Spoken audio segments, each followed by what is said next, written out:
Bonjour à tous, on commence cette revue de presse dans l'Hexagone où la crise du coronavirus va laisser des traces en Ligue 1. Dans son édition du jour, l'équipe se penche sur les conséquences financières de cet arrêt forcé pour les clubs français. Et pour le journal, il y a des monuments en péril. Alors que la France est actuellement confinée et qu'on ne sait pas quand le football va reprendre, cela va peser lourd dans les finances des clubs. Si des clubs historiques de la Ligue 1 sont plutôt sereins sportivement, financièrement cela pourrait être beaucoup plus compliqué. C'est le cas de l'Olympique de Marseille, du LOSC, de l'AS Saint-Etienne, l'AS Monaco ou encore les Girondins de Bordeaux. Mais le litige entre la Ligue et les diffuseurs télé, qui ne veulent pas payer le dernier tiers de la saison, pourrait avoir de lourdes conséquences dans les finances des clubs qui pourraient aller jusqu'à emprunter pour rester dans les clous au niveau financier. On file en Angleterre où c'est un coup de tonnerre qui résonne dans le nord de Londres.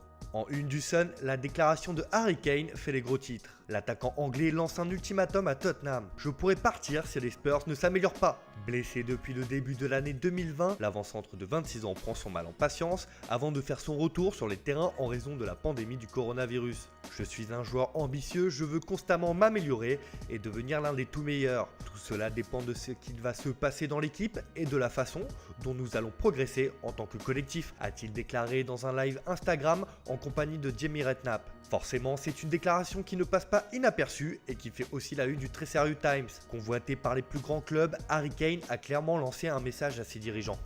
En Espagne, le feuilleton Lautaro Martinez au Barça bat son plein. En une du journal Sport, le club catalan cherche à se débarrasser de Junior Firpo. Et cela tombe bien, puisque l'Inter est intéressé par le latéral. Ce qui ferait les affaires des Blaugrana qui veulent l'inclure dans le deal et ainsi récupérer les 18 millions investis l'été dernier. Mais les Nerazzurri ne sont pas seuls sur ce dossier, puisque l'AS Roma s'est aussi positionné. Si le Barça veut à tout prix recruter Lautaro Martinez, la une de la Gazzetta dello Sport risque de refroidir la Catalogne. En effet, le journal au papier rose indique que l'Argentin épouse l'Inter. Il aime Milan et ne veut pas partir. Surtout, le président Steven Zang ne veut pas le laisser partir, il tentera de le conserver à tout prix. On reste en Italie où le journal Tutto Sport conseille les clubs européens. Faites comme la Juve. Alors que les joueurs et l'entraîneur ont renoncé à 4 mois de salaire pour aider les finances du club et ainsi lui permettre d'économiser 90 millions d'euros, le journal estime que c'est une solution qui doit s'appliquer à la plupart des clubs en Europe pour participer à l'effort collectif.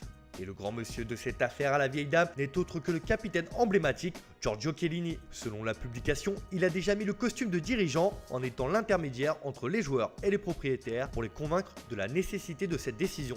Enfin, on termine cette revue de presse en Argentine où Edinson Cavani est à la une du journal Olé. La semaine dernière, on apprenait que Boca Juniors s'intéressait de près à la situation de l'Uruguayen qui est en fin de contrat avec le Paris Saint-Germain. Entre rêve et chance, l'opportunité Cavani existe réellement. La direction des Xenez veut absolument l'associer à Carlos Tevez et va tenter sa chance. Reste à savoir si le meilleur buteur de l'histoire du PSG voudra rester en Europe, où il était ardemment courtisé par l'Atlético de Madrid cet hiver, ou si le challenge argentin pourrait le convaincre. Voilà, c'est tout pour ce matin, on se retrouve dès demain pour une nouvelle revue de presse.